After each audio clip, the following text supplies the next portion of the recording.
अगर आपकी एज भी 18 से लेके 30 साल के बीच में है और आप तैयारी कर रहे हैं रेलवे जॉब्स के लिए, तो रेलवे वैकेंसी का एक नया नोटिफिकेशन यहाँ पे जारी किया जा चुका है। आगे इस वीडियो में बात करूंगा कौन सी पोस्ट है, कितनी डेट ऑफ बर्थ आपकी होनी चाहिए, क्या एलिजिबिलिटी क्राइटेरिया इसमें रखा गया है, कब से कब तक एप्लीकेशन फॉर्म भरे जा रहे हैं और सिलेक्शन प्रोसेस क्या रहेगा। स्टेप बाय स्टेप इसकी सारी जानकारी आज की इस वीडियो में देने वाला हूं, तो अंत तक इस वीडियो में बने रहिएगा। चैनल पे नए हैं तो चैनल को भी सब्सक्राइब कर लें ताकि इस तरह की ऑल इंडिया जॉब्स की आपको रोजाना जानकारी मिल सके, और साथ ही साथ टेलीग्राम चैनल को भी ज्वाइन कर लें ताकि आप तक ऑफिशियल नोटिफिकेशंस की पीडीएफ की जानकारी भी पहुंच सके। टेलीग्राम चैनल का लिंक इसी वीडियो के डिस्क्रिप्शन में जब आप जाएंगे वहां पे आपको मिल जाएगा। तो बात करें इन वैकेंसीज की, तो 18 साल से लेके 30 साल के बीच में आपकी अगर एज है तो आप इंडियन रेलवे की इस रिक्रूटमेंट में जो है हिस्सा ले सकते हैं। रेलवे रिक्रूटमेंट बोर्ड जो कंडक्ट करता है रेलवे की सभी रिक्रूटमेंट को, यहाँ पर नोटिफिकेशन इनके द्वारा जारी किया गया है। रेलवे रिक्रूटमेंट बोर्ड में जो वैकेंसीज जारी की गई हैं, भारत सरकार के अंतर्गत मिनिस्ट्री ऑफ रेलवेज में इन वैकेंसीज को भरा जाता है। आज के इस रिक्रूटमेंट नोटिफिकेशन का नंबर है CEN 1/2026 और वैकेंसीज हैं असिस्टेंट लोको पायलट के लिए। तो 2026 में असिस्टेंट लोको पायलट भर्ती का एक नया नोटिफिकेशन जारी हो चुका है, जो कि आज जारी हुआ है 14 मई 2026 को।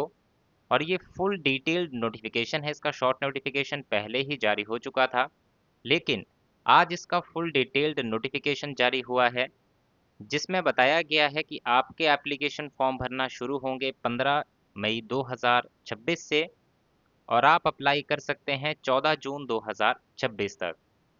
इसके बाद आपकी जो पेमेंट की लास्ट डेट है, पेमेंट आप कर सकते हैं अपनी एप्लीकेशन फीस की 16 जून 2026 तक। अगर आप कोई मॉडिफिकेशन करना चाहते हैं अपने एप्लीकेशन फॉर्म में सबमिट करने के बाद, तो वो आप कर सकते हैं 17 जून 2026 से लेके 26 जून 2026 तक। अब वैकेंसीज की बात करें तो 11,127 वैकेंसीज जो है ऑल ओवर इंडिया में जारी की गई हैं।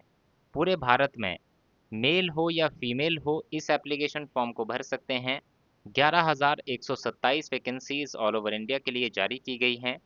इसके लिए आपकी एज 18 साल से लेकर 30 साल के बीच में होनी चाहिए, और साथ ही साथ अगर आप रिजर्व कैटेगरी से बिलोंग करते हैं तो आपको एज में रिलैक्सेशन भी दिया जाएगा। एज में रिलैक्सेशन जैसे कि अगर आप SC ST से बिलोंग करते हैं तो +5 ईयर का रिलैक्सेशन मिलेगा। OBC नॉन क्रीमी लेयर के कैंडिडेट्स के लिए 3 साल का, और इसी तरह से बाकी भी जो कैटेगरी कैंडिडेट हैं उनके लिए भी एज में रिलैक्सेशन दिया जाएगा, जिसकी जानकारी आप इस नोटिफिकेशन को डाउनलोड करके या फिर इस वीडियो को पॉज करके यहाँ से देख सकते हैं। डेट ऑफ बर्थ की बात करेंगे, काफ़ी कैंडिडेट्स को कन्फ्यूजन रहता है कौन सी डेट ऑफ बर्थ वाले कैंडिडेट यहाँ पे एलिजिबल रहेंगे। तो अगर अनरिजर्व कैंडिडेट की बात करें, यानी कि अनरिजर्व जितने भी कैंडिडेट हैं और साथ ही साथ जो EWS में आते हैं या फिर OBC क्रीमी लेयर में आते हैं, उनकी जो डेट ऑफ बर्थ है वो 2 जुलाई 1996 से लेके 1 जुलाई 2008 के बीच में होनी चाहिए। OBC नॉन क्रीमी लेयर के लिए 2 जुलाई 1993 से 1 जुलाई 2008, SC ST के लिए 2 जुलाई 1991 से 1 जुलाई 2008 के बीच में आपकी डेट ऑफ बर्थ होनी चाहिए। इसके बाद एप्लीकेशन फ़ीस की बात करें, अनरिजर्व के लिए 500 रुपये की एप्लीकेशन फ़ीस रहेगी और रिजर्व कैटेगरी कैंडिडेट्स और फीमेल कैंडिडेट्स के लिए 250 रुपये की एप्लीकेशन फ़ीस जो है वो आपको पे करनी होगी। इसमें ये भी बताया गया है कि जो कैंडिडेट इसके बाद अपीयर होंगे computer based test first stage में, उनको उनकी एग्जामिनेशन फ़ीस का जो है वो रिफ़ंड भी मिल जाएगा। रिजर्व कैटेगरी के लिए पूरी 250 रुपये की एप्लीकेशन फ़ीस जो है, जो एग्जामिनेशन फ़ीस होती है, ये जो है रिफ़ंड की जाएगी। और बाकी कैंडिडेट्स के लिए बात करें तो उनको 500 रुपये में से 400 रुपये जो है वो रिफ़ंड कर दिए जाएंगे। इसके बाद आगे बढ़ते हुए बात करेंगे इसमें आपके सिलेक्शन प्रोसेस और वैकेंसीज़ की। तो यहाँ पे रिक्रूटमेंट प्रोसेस की बात करें, सबसे पहले इसमें होता है आपका first stage computer based test. उसके बाद आप अपीयर होते हैं second stage computer based test के लिए। उसके बाद आपका होता है कंप्यूटर बेस्ड एप्टीट्यूड टेस्ट। उसके बाद डॉक्यूमेंट वेरिफिकेशन और लास्ट में मेडिकल एग्जामिनेशन आपका कंडक्ट होता है। अब ये जो आपका first stage second stage computer based aptitude test है, इसकी जानकारी देने के लिए मैं अलग से एक वीडियो बनाऊंगा जिसमें पूरी डिटेल में इन्हीं particular recruitment process, syllabus, topics और कैसे आपको इसकी तैयारी, इंपॉर्टेंट बुक्स, ये सारी जानकारी इसमें दूंगा। तो चैनल को ज़रूर सब्सक्राइब कर लें ताकि ये वीडियो जब अपलोड हो 1 या 2 दिन में उसकी नोटिफिकेशन आपको मिल सके। बाकी मैं इसका जो है स्क्रीनशॉट्स टेलीग्राम चैनल पे भी शेयर कर दूंगा, जो सिलेबस और बाकी चीज़ों के होंगे उसकी जानकारी आपको वहाँ पर मिल जाएगी। अब नेक्स्ट यहाँ पे बात करते हैं आपकी एजुकेशनल क्वालिफिकेशन पे। क्वालिफिकेशन में 3 या फिर कह सकते हैं 4 अलग-अलग कैटे जो क्लासिफिकेशन यहाँ पे की गई है क्वालिफिकेशंस में। अगर आपकी 4 में से एक भी तरह की क्वालिफिकेशन है तो आप इस पोस्ट के लिए एप्लीकेशन फॉर्म भर सकते हैं।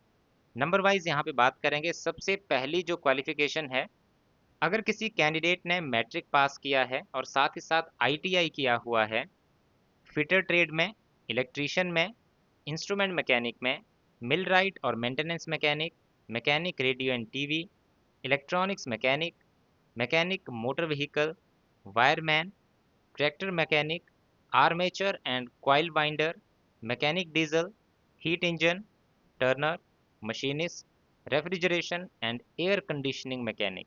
अगर ये आपकी क्वालिफिकेशन है तो आप इस पोस्ट को लिए एप्लीकेशन फॉर्म भर सकते हैं। दूसरा, अगर किसी ने 10th पास किया है और साथ ही साथ कोर्स कंप्लीट किया है एक्ट अप्रेंटिसशिप का, उस ट्रेड में से किसी एक ट्रेड में जो मैंने यहाँ पे ट्रेड बताए, तो आप भी इस एप्लीकेशन फॉर्म को भर सकते हैं। तीसरा, अगर किसी ने 10th पास किया है, उसके साथ साथ 3 साल का डिप्लोमा किया है मैकेनिकल में, इलेक्ट्रिकल में, इलेक्ट्रॉनिक्स में, ऑटोमोबाइल में या फिर इन स्ट्रीम्स के कॉम्बिनेशन में, यानी कि जो ये स्ट्रीम्स यहाँ पे दी गई हैं इनके कॉम्बिनेशन में भी अगर आपने अपनी जो डिप्लोमा की इंजीनियरिंग का डिप्लोमा है वो किया हुआ है तो भी एप्लीकेशन फॉर्म भर सकते हैं। यानी कि जैसे यहाँ पे बताया गया है इलेक्ट्रिकल, तो अगर आपने इलेक्ट्रिकल एंड इलेक्ट्रॉनिक्स में किया हुआ है, इस तरह से भी अगर आपकी डिग्री है कॉम्बिनेशन में इन मेन स्ट्रीम्स के, तो ऐसे कैंडिडेट भी अप्लाई कर सकते हैं। साथ ही साथ चौथी कंडीशन क्या है, चौथे कौन से कैंडिडेट्स यहाँ पे एलिजिबल रहेंगे, तो ये जो मैंने डिप्लोमा वाला सेक्शन यहाँ पे बात की, ये जो स्ट्रीम्स की बात की, तो अगर आपने इन स्ट्रीम्स में डिग्री की हुई है इंजीनियरिंग की, तो आप भी इस एप्लीकेशन फॉर्म को भर सकते हैं, या इनके कॉम्बिनेशन में की है तो भी आप इस एप्लीकेशन फॉर्म को भर सकते हैं। ऐसा नहीं है कि डिप्लोमा वाले ही भरेंगे, जिन्होंने डिग्री कर रखी है वो कैंडिडेट भी इस एप्लीकेशन फॉर्म को भर सकते हैं। अब आगे बढ़ते हैं वैकेंसीज के ऊपर। आरआरबी वाइज देखेंगे कितने नंबर ऑफ वैकेंसीज जारी की गई हैं। तो अहमदाबाद जो आरआरबी है इसमें 147 प्लस 600 वैकेंसीज जो हैं, सॉरी 147 वैकेंसीज जारी की गई हैं। वैसे ही अजमेर की वैकेंसीज आप देख सकते हैं, प्रयागराज, बेंगलुरु, भोपाल, भुवनेश्वर, बिलासपुर, चंडीगढ़, चेन्नई, गोरखपुर, गुवाहाटी, जम्मू, कोलकाता, मालदा, मुंबई, मुजफ्फरपुर, पटना, रांची, सिकंदराबाद, सिलीगुड़ी, त्रिवेंद्रम। तो इस तरह से ये जितने भी आरआरबी हैं इन सभी में वैकेंसीज जारी की गई हैं और कुल मिला के 11,127 वैकेंसीज जो हैं वो जारी की गई हैं। कैटेगरी वाइज वैकेंसीज भी आप इसमें देख सकते हैं कि किस आरआरबी में किस कैटेगरी के लिए कितने नंबर ऑफ वैकेंसीज जो हैं वो जारी की गई हैं। तो यही था पूरा डिटेल में इस नोटिफिकेशन का जो पूरा इन्फॉर्मेशन था। आई होप आपको जानकारी अच्छी लगी होगी। जानकारी अच्छी लगी है तो वीडियो को लाइक ज़रूर करें, शेयर ज़रूर करें अपने दोस्तों के साथ। और इसी तरह की जानकारी अगर आप आगे भी पाना चाहते हैं तो चैनल को आज ही सब्सक्राइब कर लें और बेल आइकन भी प्रेस कर दें। So thank you guys for watching this video. मिलेंगे इसी तरह की नेक्स्ट वीडियोस में।